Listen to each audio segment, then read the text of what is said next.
हजरत हुज़ैफा बिन यमान एक सहाबी थे, मेरे नबी करीम अलैहिस्सलाम ना उनसे राज की बातें करते थे। हर बंदे का आज़मा ठीक नहीं होता, सबसे राज की बात नहीं करनी चाहिए। हजरत हुज़ैफा बिन यमान कहते हैं हुजूर राज की बातें बताते। मदीना मुनव्वरा में जो मुनाफिकीन थे उनकी लिस्ट भी नबी पाक ने हजरत हुज़ैफा बिन यमान को दी थी। जब कोई मशकूक आदमी मर जाता ना तो सहाबा कहते हम देखते अगर हजरत हुज़ैफा ने जनाजा पढ़ा तो हम भी जनाजा पढ़ लेते। नबी पाक ने भी कुछ जनाजे नहीं पढ़े, तिरमिजी में है, फरमाया उस्मान से जो बुग़्ज़ रखे उसका जनाजा नहीं पढ़ेंगे। हजरत हुज़ैफा बिन यमान अगर जनाजा पढ़ते तो लोग पढ़ते, वो ना पढ़ते तो लोग जनाजा ना पढ़ते। हजरत हुज़ैफा बिन यमान कहते हैं जनाब उमर फारूक की खिलाफत के आखिरी अय्याम थे, कुछ दिनों के बाद वो शहीद हो गए।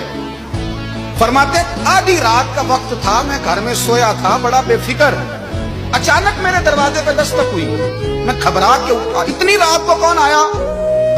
इतने कुर्बान जाऊं, दरवाजे पे गया तो अमीरुल मोमिनीन फारूक आजम दरवाजे पे। मैंने कहा उमर कोई हुक्म था तो मुझे बुला लेते। कहने लगे मैं ना अमीर बन के नहीं आया, तेरा वीर बन के आया।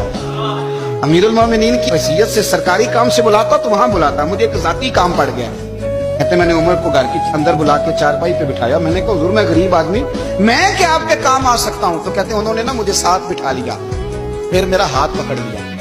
कहने लगे तू उमर को जानता है? उमर झूठ नहीं बोलता। तू जानता है उमर वादों का पक्का है? कहा हुजूर जानता हूँ, उस वक्त आया हूँ जब देख भी कोई नहीं रहा।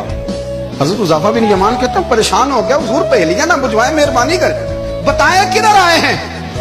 हजरत उमर फारूक फरमाने लगे 62 साल का हो गया हूँ, 63 में चल रहा है, दाढ़ी सफेद हो गई है, बल पक गया, उठ फरीदा सुतिया, दाढ़ी आ गई पूर, अग्गा नेड़े आ गई, पीछा रह गई दूर, अब कब्र अशर का मामला साफ नजर आने लगा है।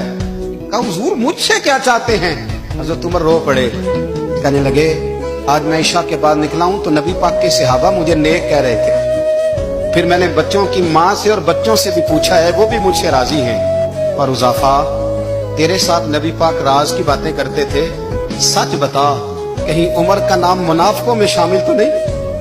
सच बता उन मुनाफिकीन में तो शामिल नहीं, कहीं ऊपर से तो नहीं सारा कुछ? हजरत हुज़ैफा बिन यमान कहते हैं मैं बाप के मरने पे इतना नहीं रोया जितना उमर के सवाल पे रोया। मैं कदमों में बैठ गया, मैंने कहा नहीं उमर ये तो मैंने नहीं सुना, लेकिन ये मैंने नबी पाक से जरूर सुना है कि मेरे बाद अगर कोई नबी होता तो उमर इब्ने खत्ताब होता। ये मैंने अपने कानों से सुना है कि उमर जिस गली से गुजरे शैतान रास्ता बदल जाता है। ये मैंने अपने कानों से सुना है कि 950 साल हजरत जिब्रील जनाब उमर की शान बयान करें तो फिर भी बयान नहीं हो सकता। ये मैंने जरूर सुना। दोस्तों सारी जिंदगी हजरत उमर ने अगर दूसरों का मुहासबा किया तो अपना और अपने बच्चों का भी कड़ा ख्याल रखा, अपनी जात पर बड़ी तवज्जो दी।